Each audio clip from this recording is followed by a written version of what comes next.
What's up, race fans, and welcome to another episode of the Pecino Report. This is the podcast that gets past the hype to give you the lowdown of what's really going on in the MotoGP paddock. Well, here we are, season 2021, episode 14. Oh my God, it's 14 already. This is, well, it's got to be the Randy DePunier episode, surely. Episode 14 is the only number 14 that I can think of. Great 250cc rider, average MotoGP rider. I think he did some stuff in Moto E recently as well. But anyway, he's got a hot wife, so that's good. It's the Randy DePunier episode. So look, we've had a couple of weeks where we've been on hiatus for one reason or another. And obviously, before we go any further, we do need to acknowledge that we haven't had a podcast since the tragic events that happened in Italy a couple of weeks ago.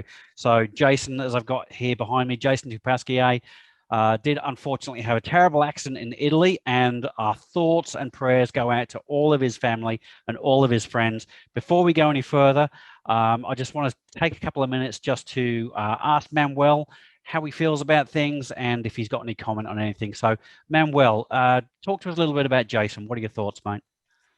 Yes, first of all, hi to everyone, and sorry for being off for a couple of weeks. We had our reasons, of course. And regarding Jason, obviously it was a shock in Italy, but it was one of these things that cannot be avoided, because nowadays the circuits are as safe as possible. The riding gear is as safe as possible, but there are situations that are just linked to racing. Okay. These are very sad. And now and then it happens. We expect that it happens as few times as possible. But as you said, our thinkings, our prayer are with Jason's family, who are the one probably who suffer more in all this story. Exactly. Yeah, lovely words, Manuel. Thank you. And it's been incredible to see how the entire MotoGP community has come together and offered their support for Jason's network as well. So we'll talk a little bit more about some safety things that are going on in and around MotoGP. But realistically, we don't want to dwell on Jason any further. MotoGP is an incredible sport, as Manuel says. We respect that it's incredibly risky. The reason that we like these and love these guys so much is because we know what they do as a risk. And this is just one of those really, really unfortunate moments that shows just what the end result of that risk is. So without further ado, we're not going to dwell on that any longer. We're going to give him all the respect that is deserved. But let's talk about the racing. Oh my God. Andra, before we go any further, you've had a couple of weeks where I think you're on holiday as well. So how are you handling it? Were you able to see the races at home before you went on holiday, or are you juggling things? No, all good. I was about to say I'm in Adelaide. Can you tell me where I am?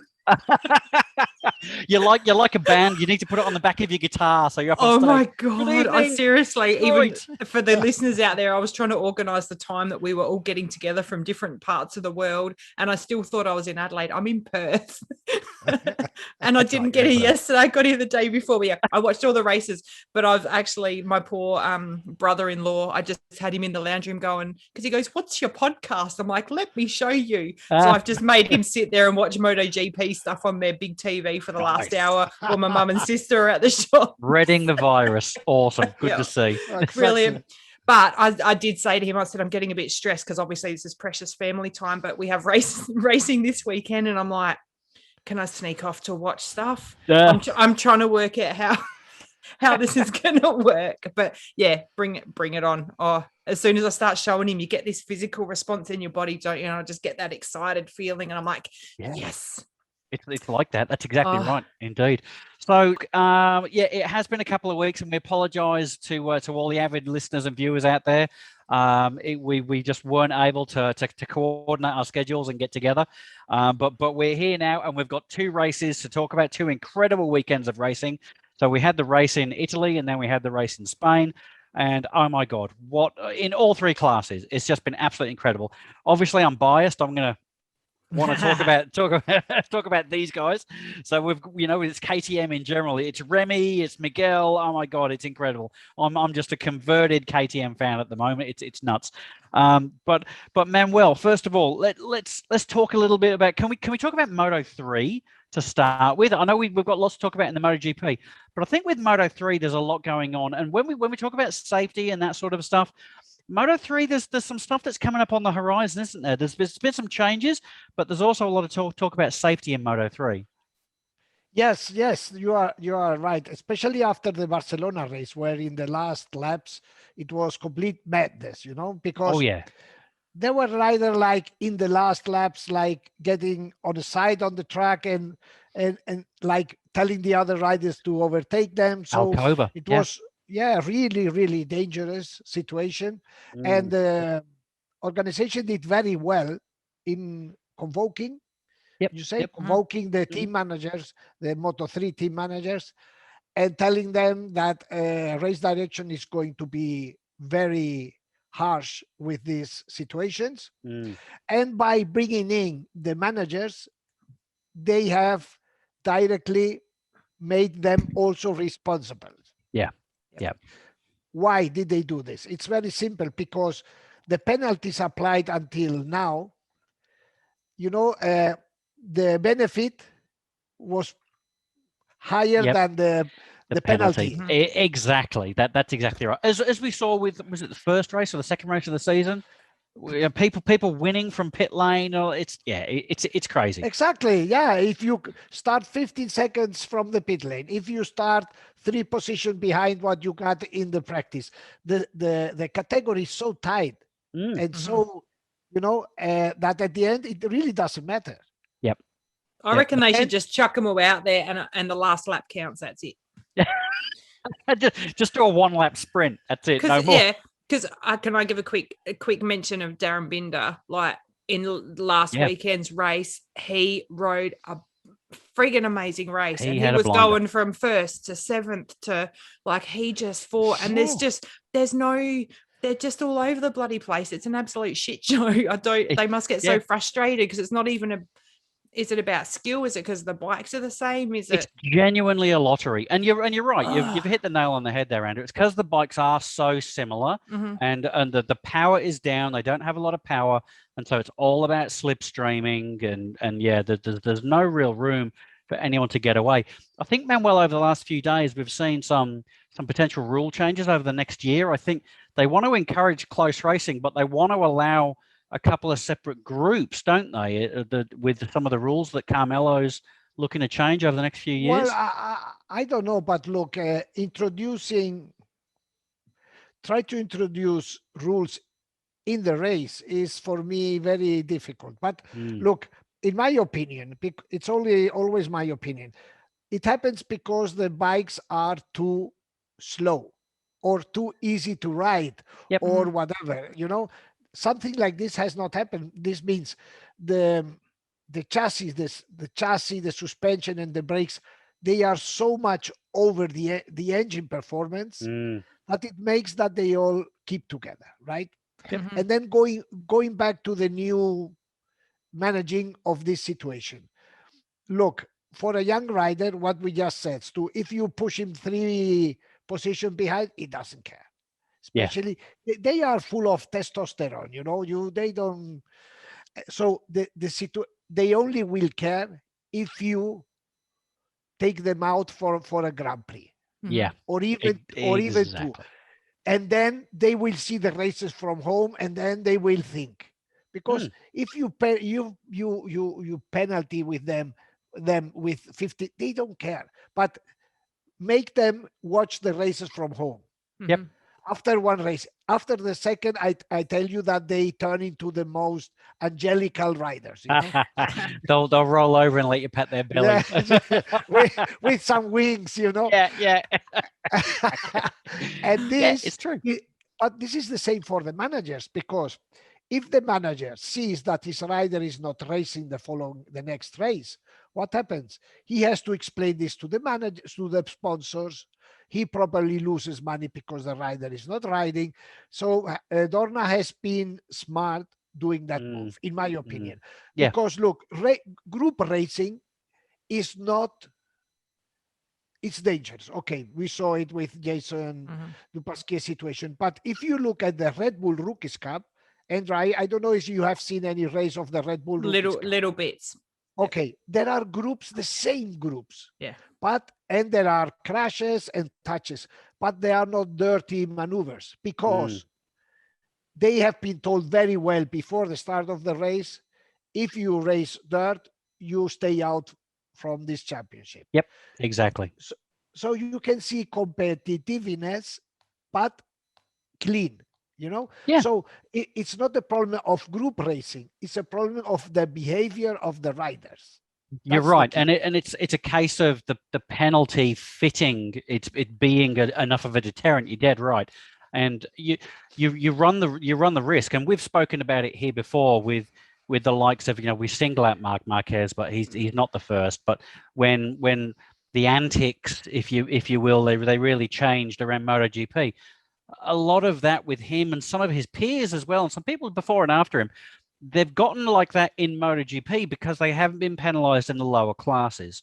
And so realistically, Dorna is doing a very good thing by making sure that they do penalize in the lower classes, hopefully in coming months, to make sure that those guys know as they move up to those higher classes that sort of crap isn't going to be stood for. Don't we have another? Isn't there another little? Sorry, Andra. I want to introduce something. With what race direction has done, I would headline this: do what I say, but don't do what I do. Yes, because typical mum and dad answer. Yeah, yeah. But how can you complain or tell the riders not to do certain things when the race direction judges as a race action what Jack Miller did with Mir in Qatar? Yeah. Jack, we saw it. Jack ran straight into the bike of Mir, and then the race direction said, "No, it's a race situation, racing incident." So these young guys, they look at them and they say, "Well, if he can do this, why shouldn't I do that?" So exactly. Yeah. They have to be, how do you say it, logical with their words. They do, and I suppose, look, this exposes, you're dead right with what you say there, Manuel. Realistically, the incident with Jack is one thing. Another thing, we'll just jump forwards to Fabio. What happened with Zippergate, let's call it, okay?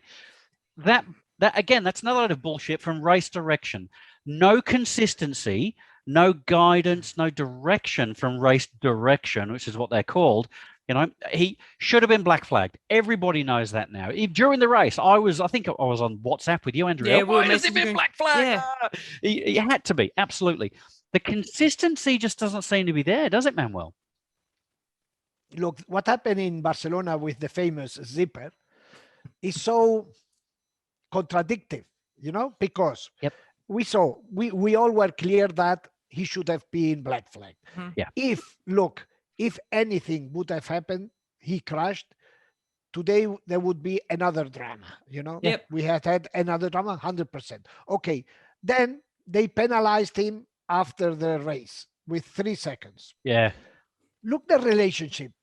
So it's the same fault, the same mistake, or the same whatever.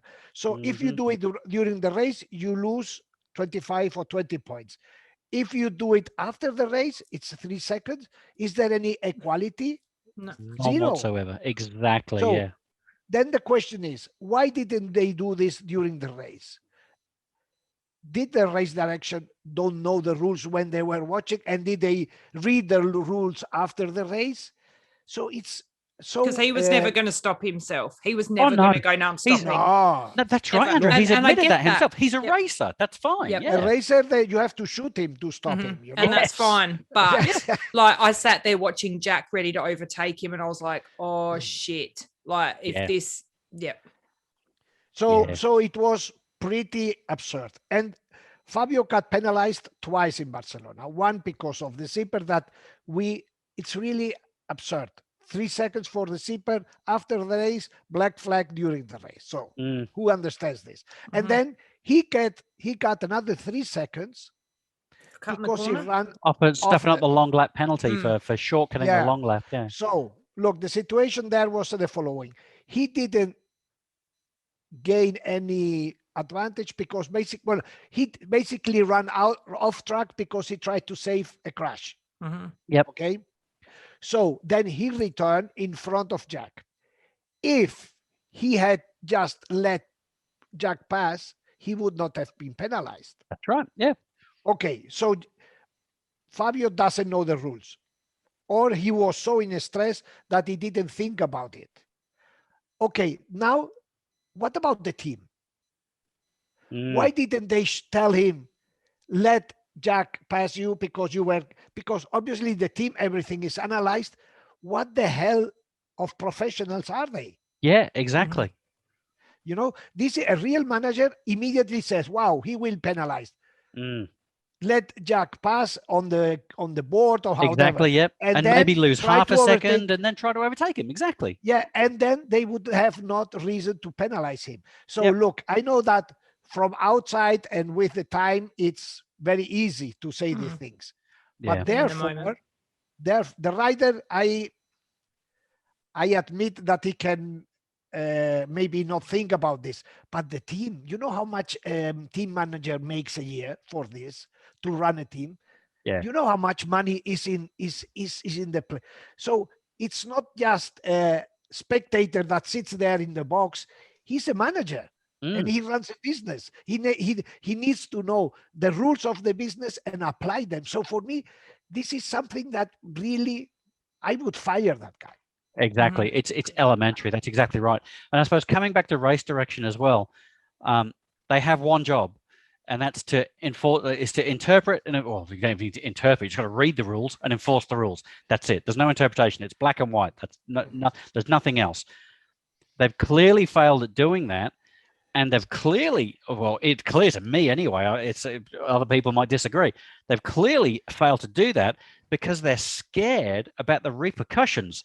If they penalize the world championship leader, or near enough, to the point where they're bringing him back to the rest of the field, there's going to be calls, or they think there might be calls of, bias, or they only did this to make the racing more equal and it's not fair. So but surely when safety is involved, that's next level. That's a whole other thing. It's safety. Yeah, but Andra, look, to judge is always difficult. You know, when you judge something, or when a judge judges, there is always a part that thinks that will be penalized. Always. Yeah. We sit on our lounge and judge all the time. Yeah. They have to have thick skin, don't they? Yeah, no, but it's their job. If you are race direction and you try to avoid problems, what they did with what you explained. Yep. Then they shouldn't be judges. Exactly. They're not in the right job. And the thing is that they decided to penalize Fabio, not because they had idea to penalize, but because Ducati and Suzuki went to the race direction and asked them. No, there was not even an official request. Really? No, because when you do an official request, you have to put money on the table. That's right. That's right. I remember this conversation from last year. Yes. Okay. Yes. So what happened? They just went to a race direction and said, what are you going to do with this situation? But didn't put on the table, we want to do an official statement about this. So only because they went there, then the race direction changed their situation. Oh, yes, it was dangerous. While when he was riding, it seems that it wasn't that dangerous because they didn't stop him. But Stu, I am with you, and it's obviously personal opinions. They try to avoid problems. Yeah. Where to me, they should have been able to make that call and back themselves and go, no, for the safety of our riders, this is in our rules. There was this and this, and we're sticking to it. Yep, exactly. Surely someone's grown up enough in that group of people to make that call. Yeah, they need to get rid of the people, just have a robot and an algorithm. Go. Yeah, but look, even a judge, the rules to be a judge. I don't know in Australia. In Spain, you have to study for years. Yeah, same. Yeah. You have to know the rules, Mm. and even after being super studied, the rules can be interpreted. So there Of is course. always a certain margin, right? Yep. From 1 year to 6 years for the same problem, Yep. or so it's so difficult, Mm. But you have to be first prepared, second But- have the nuts, to do it. If Yeah. someone was You know- riding and their helmet fell off, Yeah, you can't tell same me they thing. wouldn't stop. Like, how's that different? Well, that's the thing. You look at what the rule says. They must have this list of safety equipment. It must all be serviceable and functional at all times. And if it's not, then that rider will be taken out of the race immediately. That's the rule. The problem, Black and white. no, Stu, the problem is the rule exists that you say all the gear has to be fixed and work for its proposal during the race. Yep. The problem is that you can't, after each rule, put behind the penalty. So this is a general rule for Right. Yep. penalizing, Mm-hmm. and this rule is too subjective. Yeah. Too broad. It's so, and an example is this: you can penalize him with 3 seconds. That's a joke, or take him out of the race. Yeah. That's absurd. Wow. Yeah. Crazy. Anyway, And I'm sure we haven't heard the last of this as well. Like we're gonna see. I've been hearing something about they're expanding on the wording of some rules, and I'm sure we'll see another event sometime during this year where race direction will have to interpret a rule. And I predict that they will not be lenient next time that they have to interpret a rule. So that's can I just my say thinking. too, from a Gossip Girl perspective, that Fabio's not really handling it that well either. I think he had a bit of a dig at Casey Stoner and said, he just he goes fishing and sits at home and watches because Casey made a comment about him. He should have been black flagged. And I saw that. Yeah. he had a bit of a dig, and it's like, come on, mate. Like, how I don't understand how he can sit there too and be like, why is everyone hating on me? Why'd they all? Doesn't he get it? But then in the next breath, Fabio also said, "Yeah, I agree. I admit I should have been black flagged." So which is weird. This is very good. Just think, when Fabio said, yes, I should have been black flagged, what did he do? Close the topic. Yeah. Somebody has told him that is some, how do you say, advisor has told him, close this situation, admitting Just leave it. your Yeah. fault. Yes. And he did very well, because if not, this would have continued. Yes, no, Joe, you see this. So Exactly. yes, I should have penalized. Bye. End of the story. Next chapter. That's right. So yeah, okay. So let's move on. That was that we were supposed to be talking about Moto 3. Oh my God. That was So let's just cross that off the list for later. Yeah, sure. Yeah. That was the Fabio discussion. Okay, no worries. But anyway, coming back to Moto 3. Look, realistically, I've got one word on my notes here. It says Moto 3, insanity. That's all it is. And a lot of that is the safety stuff that we were talking about, yes. But as you can see, Andrew's shaking her head. Yeah, it has been absolutely insane. I mean, I know Moto 3 is always close racing, but it's gotten closer. It's gotten more crazy, hasn't it, Andra? Yeah. Exactly. That was interesting. I agree. Yeah. Right. That explained it perfectly. Shit. I just don't know. I'm loving watching it so much. I actually enjoy Moto 3 more than Moto GP, but it's just, you want to see these and Acosta. I'm like, come on. I don't know. You want to see all this stuff happen, and then it just, I don't know. It's the unpredictability of it. It's crazy. I was talking to my daughter has gotten into MotoGP this year because she's a KTM nut. I think I've mentioned on the podcast before, she rides a KTM and she's loving bikes. And she's saying that she enjoys Moto 3 and Moto 2 more than MotoGP at the moment. It's absolutely crazy for her. So that's an insight into, if that's an insight into the younger viewer, then Moto 3 and Moto 2, like, congratulations, you're doing something right. Yeah, Andrew. Manuel, how do you feel about Moto 3? I adore Moto 3. You can't look, normally during the Moto 3 races, I start to write things I have to do. But with these races, I can't look away.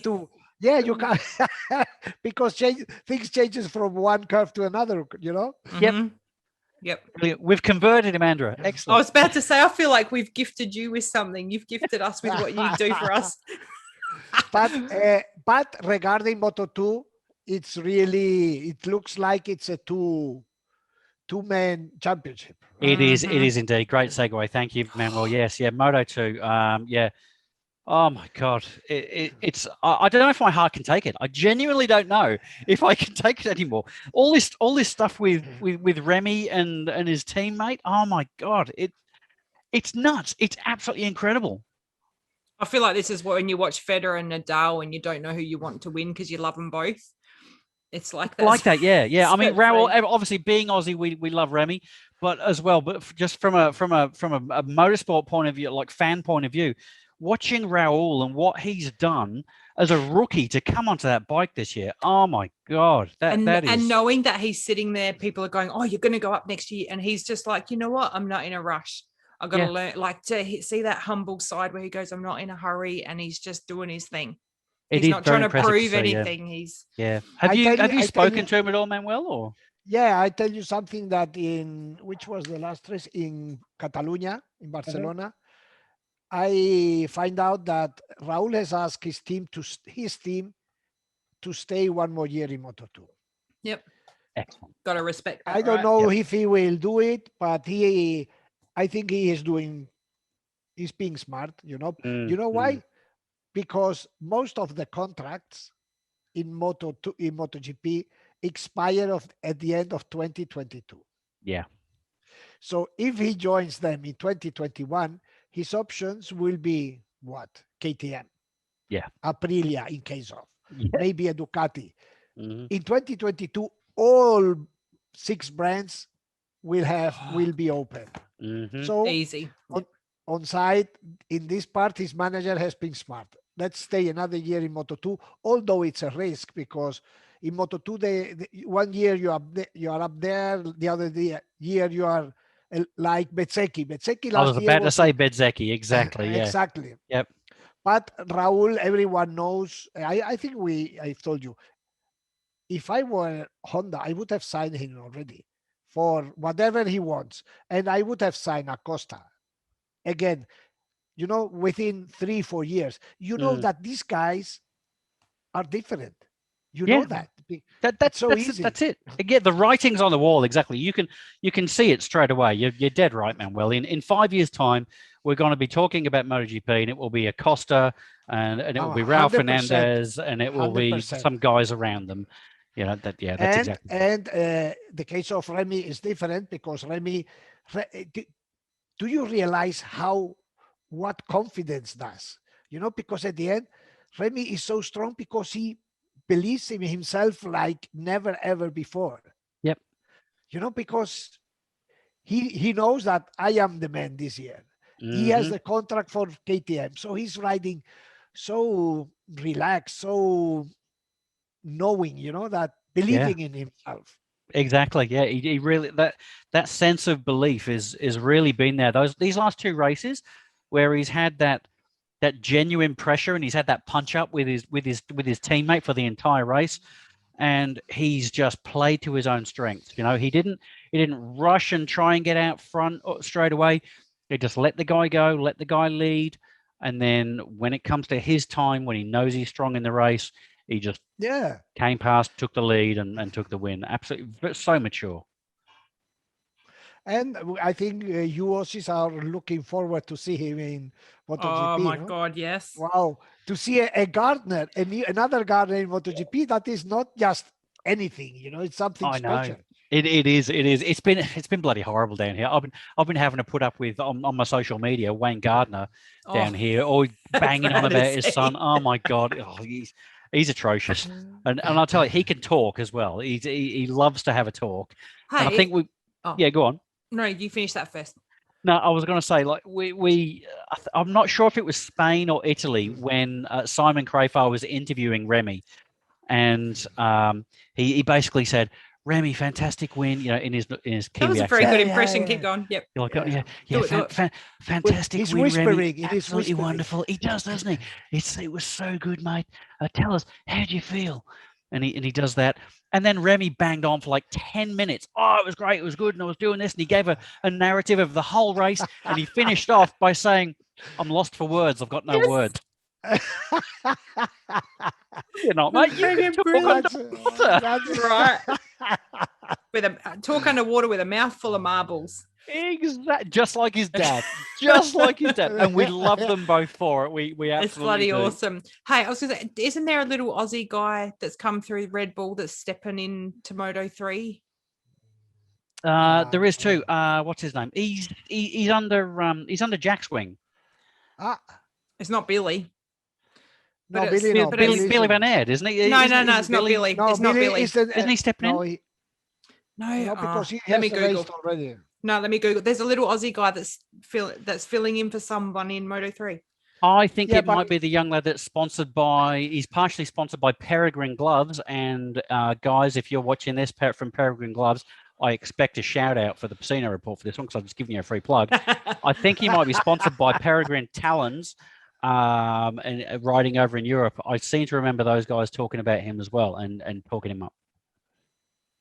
Yeah, I haven't noticed him in the Rookies Cup. I have to. was going to say, you must be in can't the hear Rookies anyone else Cup. walking around going, "G'day, mate." No, Moto 3. Just around. Oh, she's live googling it. What's that always works, doesn't it? So indeed. So yeah, realistically, so you think Raul he'll stay in Moto 2 for another year? That's clearly his preference. But we've been hearing all this stuff about Yamaha trying to poach him and then getting told to get stuffed. They couldn't afford him as well. Stu, now everyone will start to speculate, but as I told you, the smartest move probably maybe he has already something signed, which I wouldn't have done because he's just on the growing like a souffle. Everyone is interested in him. Like a souffle. Like a souffle. I love it. It's great. He's rising beautifully. He's getting that creme brulee glaze over the top. How do you spell souffle? I must put this in my notes. Souffle. Souffle. Is that a French word? Yes, it is. Yeah. Yes. You should know that. You learned French. You should know. I learned new French this week. Do you want to know what I learned? Oh God, is it a swear word? Oh. No, it's le cou. It's your bum. Well, you have classy. Two. You have the la cou and souffle. Exactly. Le coup est un soufflet. S'il vous plaît. Oui. Oh my God. Oh wow. So Raul, definitely. I think he'll stay. I think it's definitely the best thing for him. Get another year under his belt, and as you say, Manuel, to wait out and see what happens throughout 2022. And look, Stu, if I were Honda, I would have signed him immediately. Yeah. And if there is somebody who needs rider, it's Honda. Oh hell yeah! Well, they need more than a rider. Let me tell you about that. Probably three of them. Yeah, exactly. Yeah, and some engineers too. And some managers and some engineers. Regarding this, I have to tell you that in Barcelona appeared an engineer that was basically sent to the second division of racing, to World Superbike. Right. And he is one of the last Mohican of the old Honda school. Mm-hmm. His name is Shinichi Kokubu. Okay. And is he Bautista's engineer, is he? Sorry? Is he Bautista's engineer? Yeah. Well, he was, for your information, the director of the technical development division in Honda. Imagine what this means. So only the big responsibility. Your head's on a chopping block. Yeah. He had a internal fight with Takeo Yokoyama, who is an engineer from the new school. Mm-hmm. And they had a fight, and Takeo won. And Kokubu was sent to World Superbike. Right. Having him back in MotoGP meant that, somebody in Honda has shaken the tree. So Clearly. obviously, I asked him about what he was doing in Barcelona. And, a very polite, he said, well, I am here trying to find out if we understand finally what is going on here. Right. That's the only sentence that he said, but it was clear enough. This said by a Japanese is a whole declaration, Yeah, exactly. And didn't actually give you an answer as to whether or not they had found an answer or anything. Just, basically just. I can, This guy? This is Kokubu, exactly. Yeah. Kokubu-san. Oh yeah, I recognize him.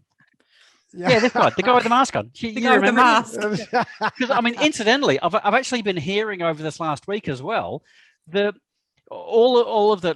I'm an Aussie. I'm gonna say whinging. It's not whinging. I know it's complaining that the riders have been making about the bikes over the last two races. I've heard Pole. I've heard both of the Marquezes and Taka both saying we physically can't ride the bike any faster. That's it. There is no more. And now over in World Superbike, I'm hearing Bautista saying the same thing. So the problem seems to be just getting worse and worse. It's infecting World Superbike as well. Look, World Superbike is the backyard, but very backyard of Honda. So until they fix MotoGP, for them backyard is, for them World Superbike is basically zero interest, And I tell you, that there was a test pit after the Catalunya circuit, Catalunya race, and it seems that Honda had stuff to test immense. No matter what you read or have read about this test, the tests were super disappointing. Really? So whatever you read is violin music. Yeah, Nothing. yeah. It's sprinkles on the cake. No. Mark did almost 100 laps. That is very interesting, and we are going back to this later. But for example, Paul Espargaro, the only one who tested new stuff was Marquez. What did they do with Paul? Look how interesting. Paul said, look, they have taken my bike, my actual bike, 2021, and they have been changing all the new pieces and putting in last year pieces. Oh, geez. But once at a time. For example, to try to see which piece makes the difference. Yeah, which piece is wrong. Yeah, exactly. Yeah. So, for example, they take out the swing arm and put another swing arm. Yep. Okay. Oh, it's good now. The swing arm was the problem. Yeah. So they put back the new swing arm. Then they change the back. How do you say? Shocks. Shock, the back shock. Yep. Maybe the internal front fork. Yeah. This. So they are going to this basic. Wow. Let's check to find out which is the piece that makes that bike unrideable. That really is going back to basics. That is desperate. That is desperation, isn't it? That is the ABC, Yes. ABC of incredible. So, and this is what Paul did. Look, Paul has crashed already 9 times this season. Bloody hell, really? 9. With the KTM last year, in the whole season, he crashed just 10. Marc Marquez has crashed 7 times. His brother 7 times. Nakagami 5 times. Is that all? I thought he'd fallen off more. So imagine, like this, how do you say, in the rodeos, these bulls that are like... Oh, yeah, the rodeo bulls, yeah. And you keep throwing them off. Yeah, exactly. It's basically, when they get on the bike, they should put a rope, to... Yep. It's a bucking bronco, that's it. And a hat. Yeah, and a hat, exactly. Instead of the helmet, yeah. Oh, my God, that's crazy. So let's talk a bit more about that, about Marquez. What are your thoughts on where he's at? Like Mark, obviously not Alex.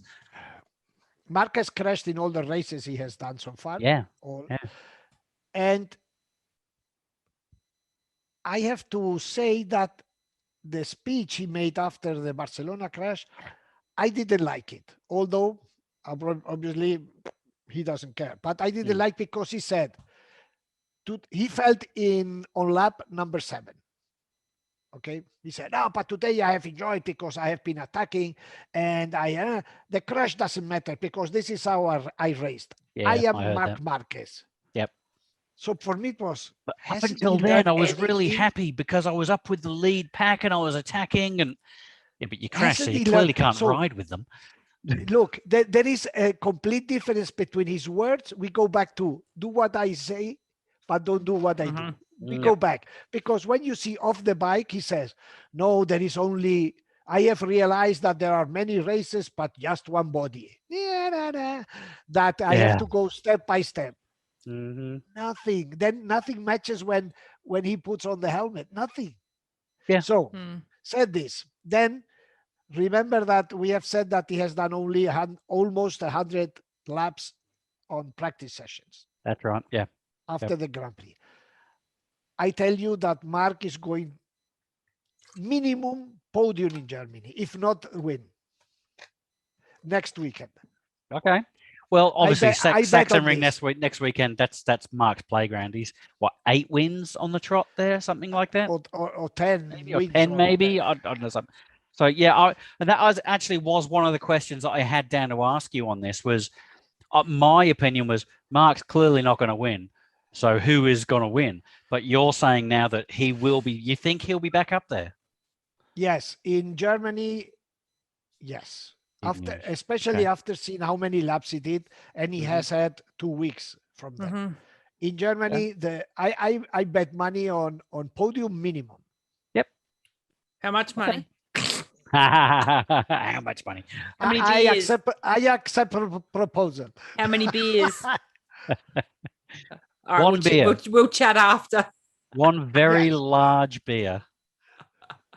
So I think he will do very well there. Very well. Very well. Okay. Obviously, it will depend also on the weather. No, Germany, I don't know. Yeah, clearly, it can rain in the middle of summer in the Sachsenring. Who knows? It gets very cold very quickly. But no, that's interesting. Okay, so there we go, ladies and gentlemen. There's one of the scoops of the week. Is Marquez on the podium in Germany? Possibly, maybe either that or he'll crash on lap 7. Who knows? I really believe. Ooh, okay, cool. Cool. Okay. Stu, at a certain point, we have to talk about KTM. There's something else I want to talk about too, which is quick. I'm so glad to. Yeah, let's talk about Andrew's thing first. Yeah, go for it, Andrew. Mine goes back a couple of weeks, but it was just too funny and horrible and everything at the same time. When Enea ran up Zarco's ass. Yeah, that's. Oh my God. When they done hit Zarco. They did the warm up lap. We haven't talked about this. This has been my favorite thing over the last. Since I've watched MotoGP. I know you're egging me on. I know what you want. Do it. Really hard.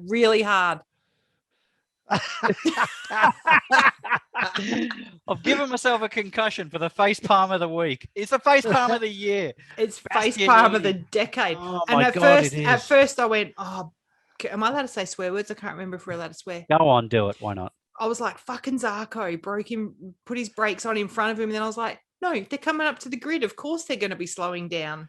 Yeah, so this is and the I'm thing, very though. curious what exactly happened. These are the ins and outs that we don't see as a viewer on the outside of the bubble. We don't see, but from the conversations afterwards, it was made quite clear that as a MotoGP rider, when you're a MotoGP rider, when you're coming up to the grid and you're doing that sort of brake checking, you don't go up right behind somebody. You just don't do it for that exact reason. You always make sure you're offset. But Bastianini, for some reason, didn't do that, and he was right behind, in line with Zarco, and Zarco had to jam his brakes on because he's got to activate his start device, so he's got to drop the front forks, so he has to do it. And as he did that, Bastianini just went whack right in the back of him. But haven't you heard the reason why he did that? No. Go on. Fantastic. Look, it's something that you can't imagine that something like this happened in this sophisticated MotoGP, full of electronics. What happened was that Bastianini was looking at his arm, because you know that on the leathers there are lights. Oh yeah, with your that airbags. Yeah. the airbags, right? Green meaning that the airbags is ready to work. It's working. Yep. I thought it was something So to do with their angle. Now you're teaching No, me so something. he was looking at his light because it didn't light up. The Oh green right. So light he's just gone. of Oh, his what's arm. going on there? Yeah. And then, bah! How does airbags go But- then? Yeah. A second of distraction. Bang! Your airbag's gone off now, isn't it, mate? Yeah. So Guys, look. then all this went finished at Alpine Stars, because that green light should have lighted Mm-hmm. after having been plugged in. Yep. But the ladder was not plugged in, so the light didn't light up. Mm. But then the people of Alpine Star said they don't need to do this, because when you charge it, it works for 2 days.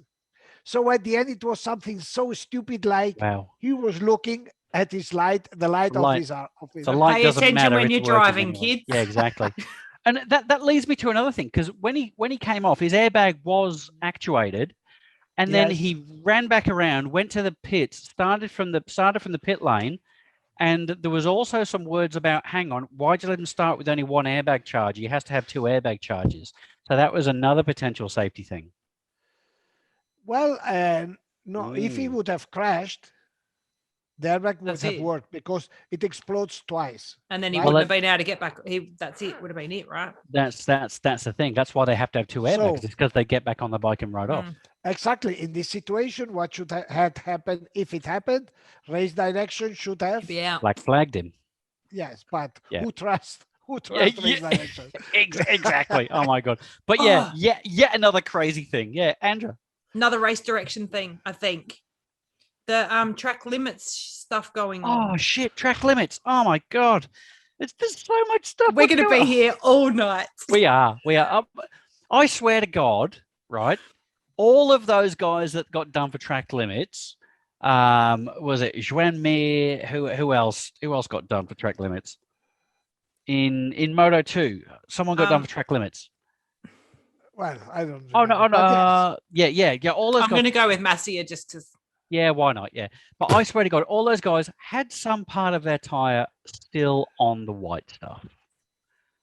Fair enough, they were on the green, but some of their tire was still on the white. Oh, and Joe Roberts and Miguel Joe Oliveira. Roberts! Oh my Yeah. God. Oh, that's it. Yes. He was meant to be in third, wasn't he? And it took him Yes. out off the podium. Yeah, that was the one. Yeah, Joe Roberts.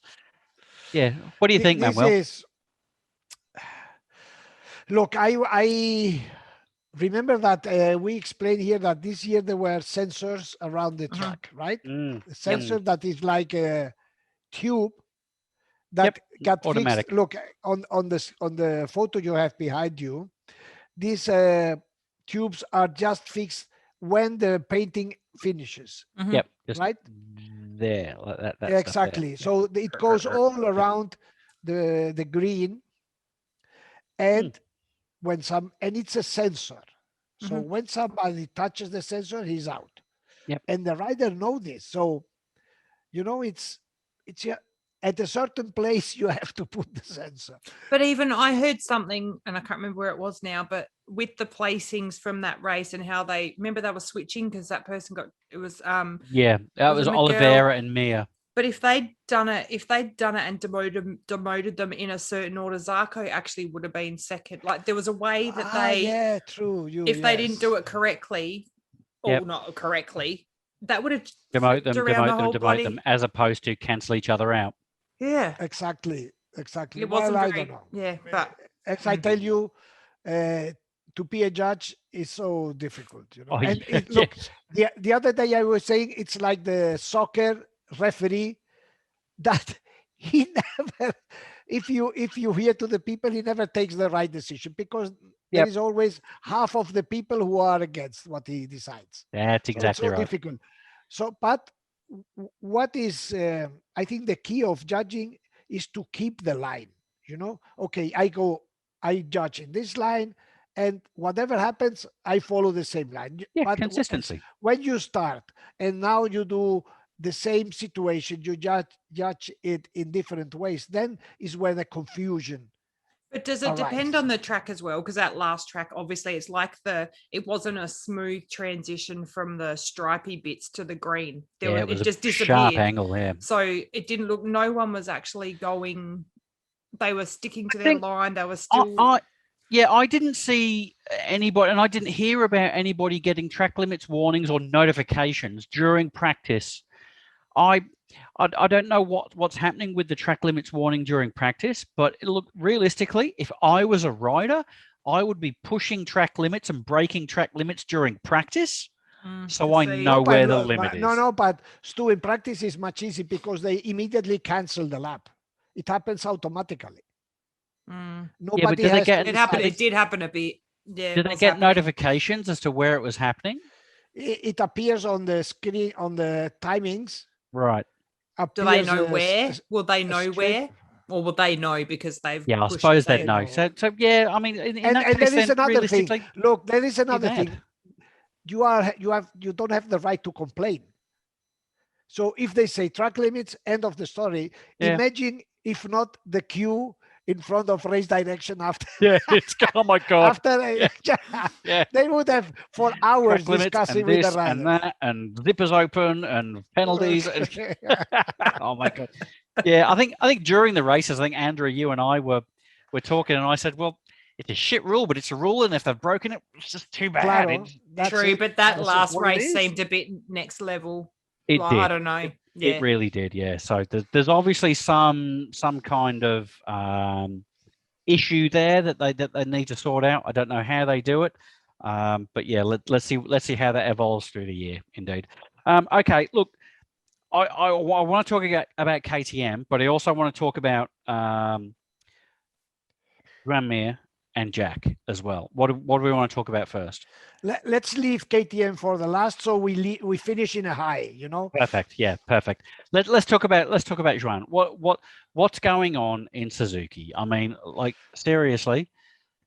Look, I had a long interview with Joan before the race in Catalonia. Okay, it was Thursday before the race, and he said to me things like, I asked him, what do you feel when Marquez says that you won the championship by not risking? And this you can do just once. And obviously, he said, well, Mark should know that here you can't do anything without risking, especially now. Yeah. And then he says, for example, he said, I am very sad that my title is more valued in Italy than in Spain, because in Spain nobody gives him credit. Really? He said, that's very sad, and so on and so on. And then I showed him some figures. Last year, before the Catalonia race, he was 8th in the championship. Yep. With X points. This year, before Catalonia, he was 4th with more points. So he said, well, we earned that bet. Yeah. He's actually in a better position than he was last year.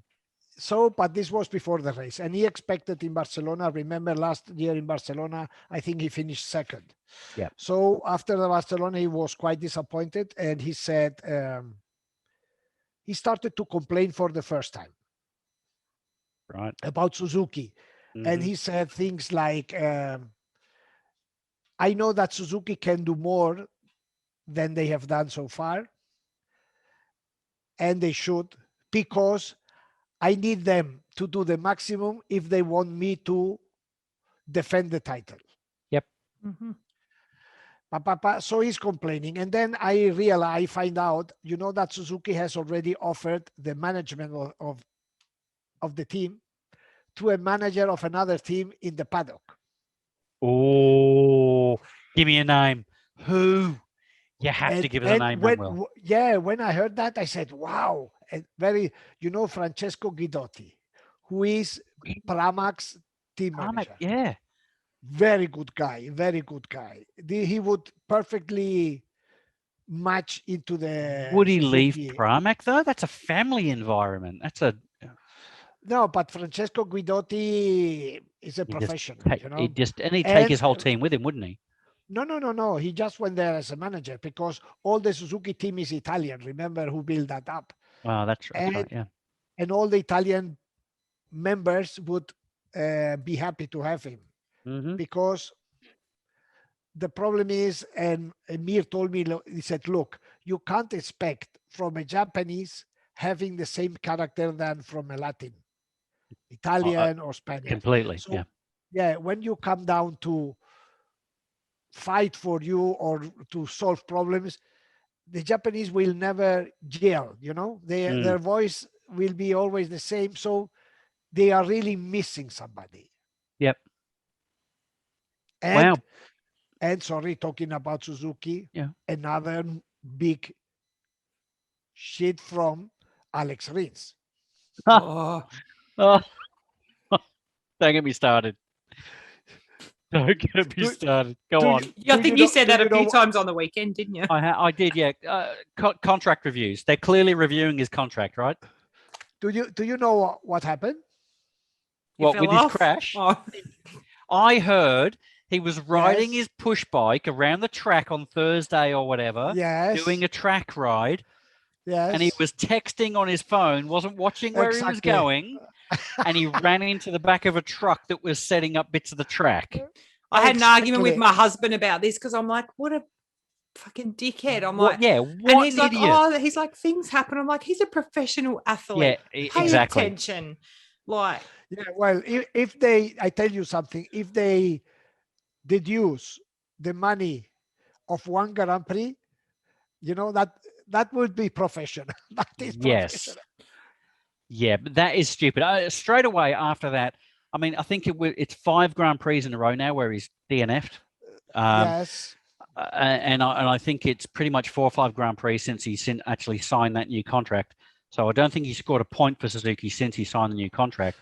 I was saying to Andrew the other day, I will shave my head and tattoo my eyeballs if somewhere in Suzuki there is not a contract review going on. They are reviewing his contract. They have to. they have to Yeah. be. They have to. Yes. They might not get out of it, but they're looking at how they can get out of it. No. And there are certainly applying some clauses in that sense, you know, like, okay, 1 mistake, 2 mistake, 5 mistakes. No. Yeah. 5. No. No, you're gone. After the third, his credit probably was already ended. Yeah, exactly. And this is why I call him rinse and repeat. Bloody dickhead. Exactly. Yeah. So that's it's Suzuki. It's not a good place for them. Like the Guidotti possibility, fantastic, but realistically, that's a 2022 solution. For 2021, it's not looking good, is it, Manuel? I think we have said this much before the start of the season. Suzuki won't win the championship in a row. They haven't done this since 1980 something. Yeah. You know, they won the championship and they don't have a satellite team. Why should they have a satellite team? Because they won the championship with having just one team. So ask the management in Japan who just go to Hamamatsu and they'll go, oh, we won with only one team. So who see the results and then you tell them, no, we need a satellite team. And the Japanese Mr. Suzuki says, what? Yeah. What for? We already won. No, because exactly. But then you go and look at Aprilia, and you got Alessio Spargro. He says the same thing. He's like, we are struggling. Like we've got better results, but we're still struggling because realistically, there's only one rider who is getting data. Lucas Avadori, he's not really getting any valuable data whatsoever, and they don't have a satellite team. So they're in exactly the same situation as Aprilia, aren't they? And Aleix, you know that he has arm pumps problems. Oh, he made surgery. Yes. So he made surgery. Monday, that they have a lot of things to test, he was not able to test. Yes, so that's right. The other rider was and the Dovi wasn't available. Step rider of Salvadori. So imagine what they did.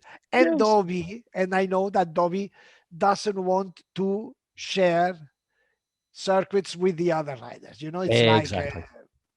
so they are in a little bit different situation. I know, for example, that they have done a good offer to Bastianini for next year. Good. It's their move. It's their move, depending what Dovizioso does. But Dovizioso should be just a test rider, because full Grand Prix rider, he has not the wish. He's basically He doesn't care. Yeah. nah, He hasn't got the passion to go and ride nothing. 21, 23, however many races, go all over the world. If he does it for money. And you know what Aprilia needs is future, not past. Yes, yeah. No, I see that as a good match. Aprilia and Bastianini. I think that's a good match for both together. I really, really do. Okay. Jack, let's just quickly talk about Jack as well. So Jack's obviously signed a new contract. Yay, awesome, absolutely fantastic. So he's confirmed to be with Ducati course for 2022, which is amazing. He's had some wonderful results, but in Italy, not so good. Italy didn't went well. In Barcelona, he finished on the podium, and Enea. Yeah, because this guy stuffed up. There was a big discussion in the box after the race, but massive, between Jack and Tardozzi. Really? You can't imagine. I didn't see what happened, but I heard it, because you could heard it from the outside, how high they were yelling. At the end, somebody of the team had to get between them to separate them. This was in Spain, you're saying, was it? Last weekend? In Barcelona, in Barcelona, 2 weekends ago. What about? Do you know what were they arguing about? So interesting, and it shows you the atmosphere that is normally is in the Ducati garage. When the race finished, Tardozzi approached Jack and told him, "Why didn't you try to overtake Fabio?" Okay. He said, "You were behind him. Why didn't you overtake to?" And then seems that Jack said, "No, because I knew that he was going to be penalized." Yep. And then they started to yell each other, and Jack sent Tardozzi to that place. And then from that point, the level of the conversation started to grow. There's got to be more behind. There has to be more to that, because that was a pretty no. It's like this, because look, to understand, they interviewed Gigi Dall'Igna after the race. Remember, Zarco finished second, no? Yep. Yeah. And Jack finished third. So they interviewed Dall'Igna and said, "Well, Gigi, congratulations, 20 more points for the championship and 60 more. He said, "Congratulations, why? When you could have done 25, 20 is not enough." This is Ducati. And when they complain to Jack, it's you have to do the maximum. Always. But this is the racing spirit. You understand? That's the Ducati mentality. That's the Italian racing mentality. You have to crush the opposition. That is the old Honda mentality. But they had second and third. Not good enough. They could have won. Why are they going to Could they have? Do you think they could have won? Andrew? I don't know, but it's the spirit. You go to the weekends, to the Grand Prix to win, not to make second. Of course. Have you not seen Talladega Nights, Andrew? Yes. Second place is first loser. I know, but it's not like they went shit. Anyway, I know. Jack, and it's true, Jack didn't attack Miller. I mean Miller, Zarco. With the open leather, with a bike that Fabio. Was Fabio, titty boy. You know? Titty boy. This may sound so strange, but at the end, it's what's racing about. Yeah, wow. They should be up there. Yeah, indeed. Okay.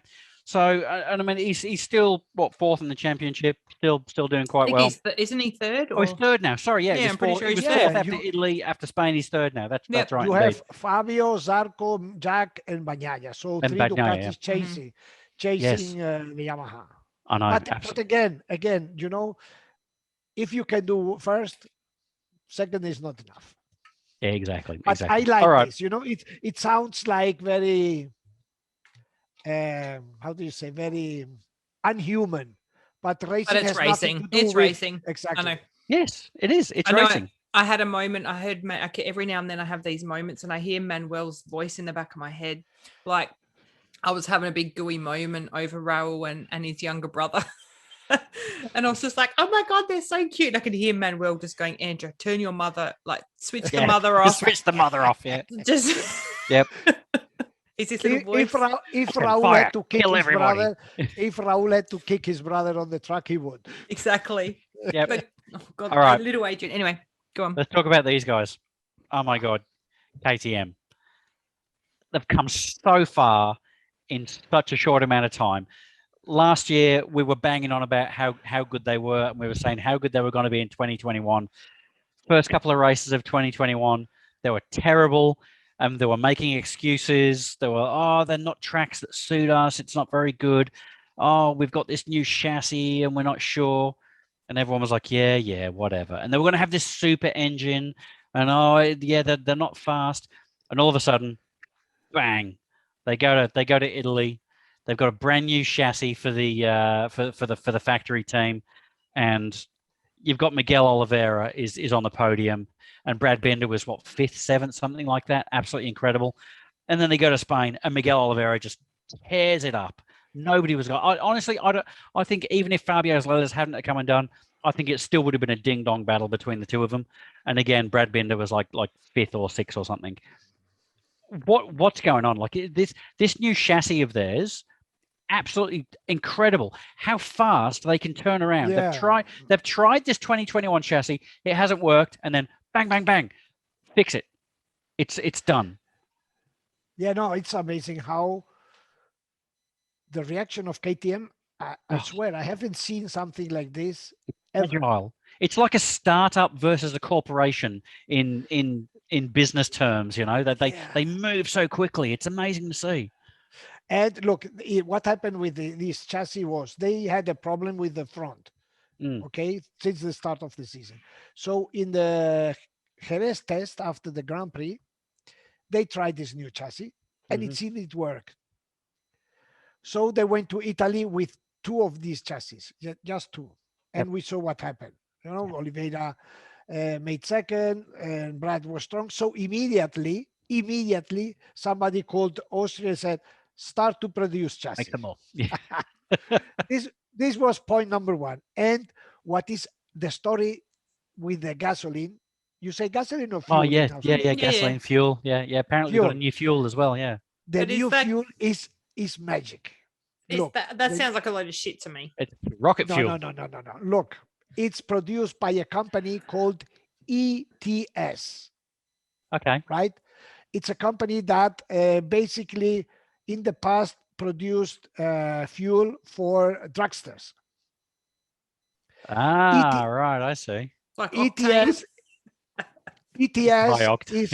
is a small, very small company, and of engineers that went away from ELF, top engineers. Okay, yep. So decided, why don't we build a small company? So they build a small company, and basically they work with racing fuel. And this ETS, attention to what I'm saying, are used by KTM and Suzuki, who unexpected in Italy, in Mugello, were also super fast compared with before. Exactly, yeah. So obviously this ETS, there are very strict rules for the gasoline in the rule book, but these ETS obviously are in the rules, but have a special performance. 95, I have to say the ETS are the initials of the three engineers that left. Right, okay, right. Yeah. Okay. Eddie, Tom, and Steve. Well, they have to be French. Enrique, no, Enrique. Edouard. Yeah. Stéphane. Yeah, yes. And Okay. Taboulier, who knows? So this gasoline or this fuel is 90% chemical, Okay. Yep. artificial. Is there legal? Artificial. Are there legal rules around? I mean, obviously with mechanics and electronics and everything. I'm arriving there. Shush. Yeah. So this fuel is artificial to 95%, and it's absolutely poison. When they manipulate this fuel, they have to dress like an astronaut. Wow. Oh my God. It's Wow. absolutely, cancerígeno, Yeah, carcinogenic. Yeah. Oh my God. Yeah. It's not good for you. And They- sorry. What if they crash and fuel goes somewhere? Then that's like a bloody toxic. Clear the whole dead. paddock. Hombre, you Apparently. you crash in the outside and it evaporates, But obviously this fuel will be banned next year probably, Right. Okay. because it goes exactly in the opposite way that the green policy of Yeah, MotoGP the green is policy. developed. That's what I've written a note to talk about that next. Exactly. It sort of flies in the face of the whole green Yeah, idea. so, Yeah. And this ETS gasoline is like the complete opposite, it's really It's the poison. devil. But it works. It works. And KTM has take profit out of it. And again, they went out to look for something, Yep.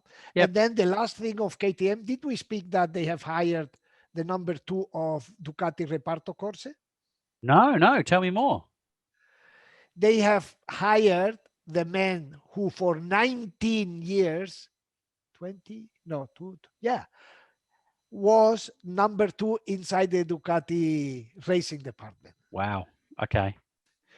That's This a coup. This guy started in 2002. Hang on, Starlacini is his name. Okay. He has a name like an ice cream, like I always say. Starlacini. Name like an ice cream. That's most Italian. It's either an ice cream or a meat. Stratricella, Starlacini, whatever. Okay. Oh my God. That's brilliant. So Starlacini, he was in the MotoGP project since 2002. Yep. And left the company at the end of 2019 because he argued with Gigi D'Aligna. Right. Another casualty. Then for 1 year and a half, he went to an engineering company super famous called Ricardo. That is worldwide engineering company. Yep. And then suddenly the KTM people, look how they work. The KTM people, they analyzed their situation and said, hang on, what is happening with us? So they looked at their structure too, and they saw Mike Leitner. He was a former rider. Then he turned into a mechanic. Then he was a team. He said, okay, he is good in managing in this. Then they looked at their engineers and they said, they are pretty tough. They are pretty good, but they are too theoretical. Yep. He had a look as to where they've got a hole, and they filled the hole. Yes, and then they needed a racing engineer. Yeah. Somebody who was an engineer, but looking at it as racing. You understand? Yep. And where were these people? Where are these people? In Italy. Clearly. Yeah. So who was the best available? Starlacchini, I think. Stalactite. Straticella. Yeah. Starlacchini. Yep. So they got him. So, Wow. KTM, they never stop. Look, chassis white, fuel, people. So pop up. They want to get there. Exactly. And we're seeing this week as well, from the test, we're seeing these Swiss cheese fairings as well. And from my knowledge of aerodynamics, I know how well that kind of thing can produce negative energy and airflow inside the fairing, and so it can encourage airflow around the outside of a fairing. F1's been onto that kind of stuff for a long time, and so KTM seem to be the first to be experimenting with that as well. Yes, I think the link with Red Bull may bring some ideas. I think so too. Yeah, definitely.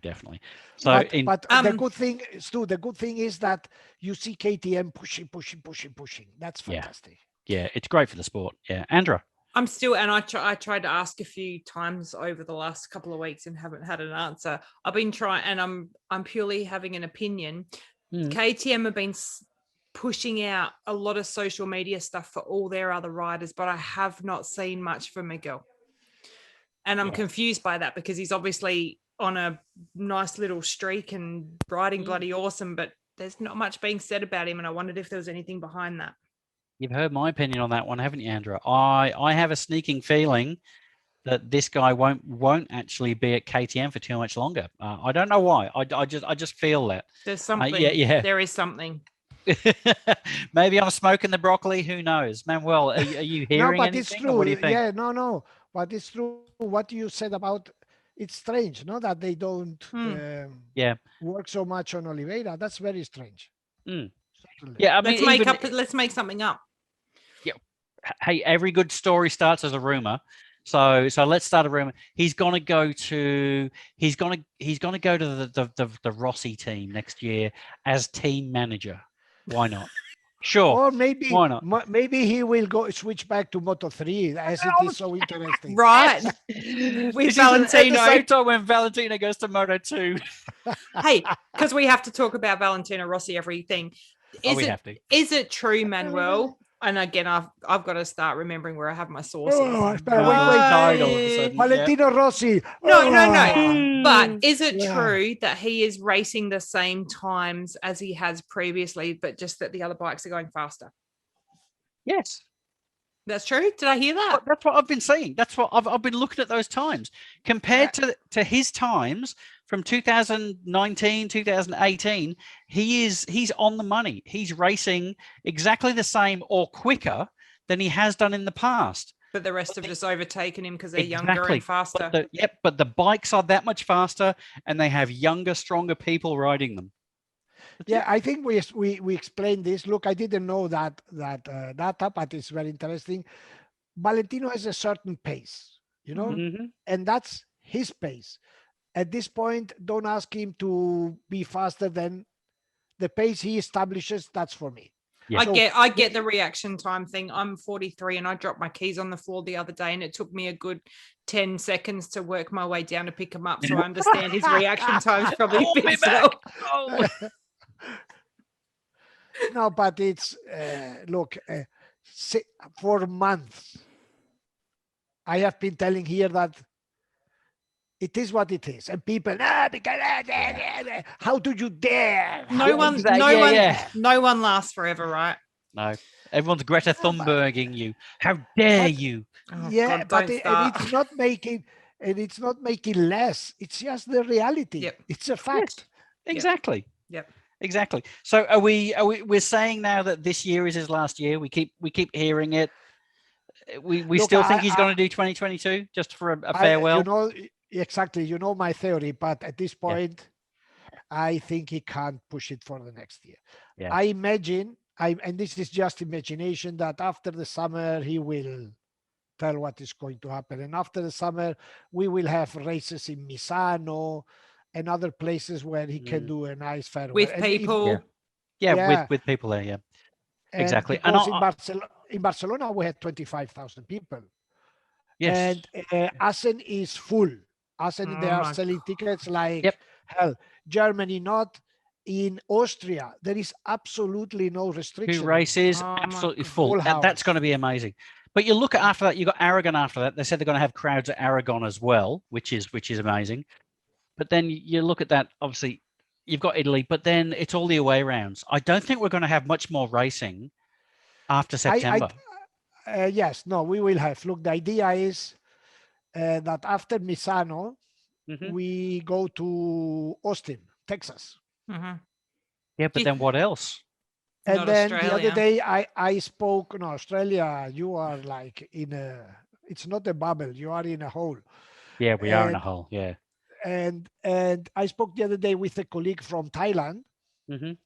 and it's interesting. She told me, look, where the racing happens in Buriram, that is in the north, Mm-hmm. there is zero COVID there. All the Really? cases are basically in Bangkok. So the idea, what they are considering, is to do, as soon as we arrive in Bangkok, they do a shuttle service to Buriram, Mhm. Right. because all the basically most of the championship, I would say 85%, we all got vaccine. Yep. Yep. Me And then, too. I had mine. oh, I which haven't. one? The Pfizer. I'm getting my second Very needle in next week, I think. I'm still And dirty and infectious. We know that. and sorry, to end with the calendar, it seems that they could happen 2 Sepang races. Hmm. That would be good. I wouldn't mind that, honestly. 2 Sepang races would be good.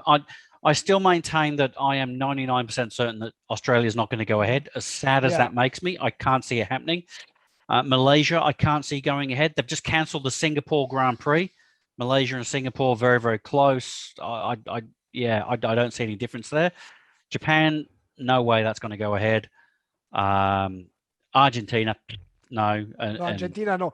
But Yeah. Stu, this information I got from Michelin, because the tire maker, you can't tell them 2 weeks before Of to course. produce Exactly. the tires. Mhm. Exactly. So they need to know, for example, they are producing the tires in October now, because then Mhm. they ship them Yeah. by ship, not Yep. by airplane. Yeah. So they need to know. Yeah, that's it. And look, for all the listeners and viewers out there, we're not being doomsayers or anything like that. We really hope that all of these races go ahead. I've gone out and we've the Pecino report has forked out, and we have accommodation on Phillip Island. If it goes ahead, we will be there. We will be having a live view vodcast from there. Before I hopefully- drink. Exactly, before we start drinking. Exactly. We're going to have hundreds of guests, world famous people. Manuel, you have to get us all these guests quickly. We'll just crack tackle people as they walk past. Yeah. It will be So, will be an amazing event. It always is. I haven't missed a Phillip Island GP for years, but I just unfortunately just don't see it Yeah, happening. I think it won't happen. Yes, it's very Japan.